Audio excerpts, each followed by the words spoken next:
ஈரோடு கிழக்கு தொகுதி இடைத்தேர்தலின் வேட்புமனு தாக்கல் இன்று கடைசி நாள் என்பதால் இன்று நடிகர் விஜயின் தமிழக வெற்றி கழகம் தனது முடிவை அதிகாரப்பூர்வமாக பொதுச் செயலாளர் மூலமாக அறிவித்திருக்கிறது. அதன்படி இந்த தேர்தலில் தாங்கள் புறக்கணிப்பதாகவும் யாருக்கும் இந்த தேர்தலில் தாங்கள் ஆதரவளிக்க போவதில்லை என்றும் ஏற்கனவே அறிவித்தபடி 2026 பொதுத் தேர்தலே தங்களது இலக்கு என்பதால் இந்த தேர்தலையும் இந்த இடைத்தேர்தலையும் புறக்கணிக்கப் போவதாக தவேக தரப்பில் பொதுச் செயலாளர் ஆனந்த் அறிவித்திருக்கிறார். புஷி ஆனந்த் அறிவித்திருக்கிறார். தமிழக வெற்றி கழக தலைவர் கடந்த பிப்ரவரி மாதம் அறிவித்தபடியே 2026 ஆண்டு நடைபெற உள்ள சட்டமன்ற பொதுத் தேர்தலில் போட்டியிட்டு வெற்றி பெற்று மக்கள் பணியாற்றுவதுதான் தமிழக வெற்றி கழகத்தின் பிரதான இலக்கு என்பதால் இந்த தேர்தலை புறக்கணிப்பதாக அந்த அறிவிப்பில் தெரிவிக்கப்பட்டிருக்கிறது.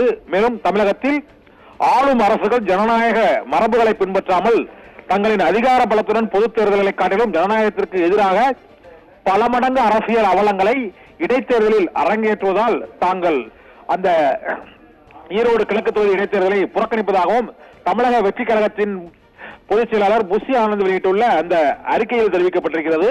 விக்கிரவாண்டி தொகுதி இடைத்தேர்தலைப் போலவே ஈரோடு கிழக்கு சட்டமன்ற தொகுதி இடைத்தேர்தலிலும் தமிழக வெற்றி கழகம் புறக்கணிப்பதோடு எந்த கட்சிக்கும் ஆதரவு இல்லை என்பதையும் தங்களது நடிகர் விஜயின் உத்தரவின் பெயரில் தெரிவித்துக் கொள்கிறோம் என்று தவேக பொதுச் செயலாளர் புஷி ஆனந்த் அறிவித்திருக்கிறார். இதனால் ஈரோடு கிழக்கு தொகுதி இடைத்தேர்தலில் நடிகர் விஜயின் தமிழக வெற்றி கழகம் புறக்கணிக்கப் போவதாக வேட்புமனு தாக்கலின் கடைசி நாளான இன்று அதிகாரப்பூர்வமாக அறிவித்திருக்கிறது.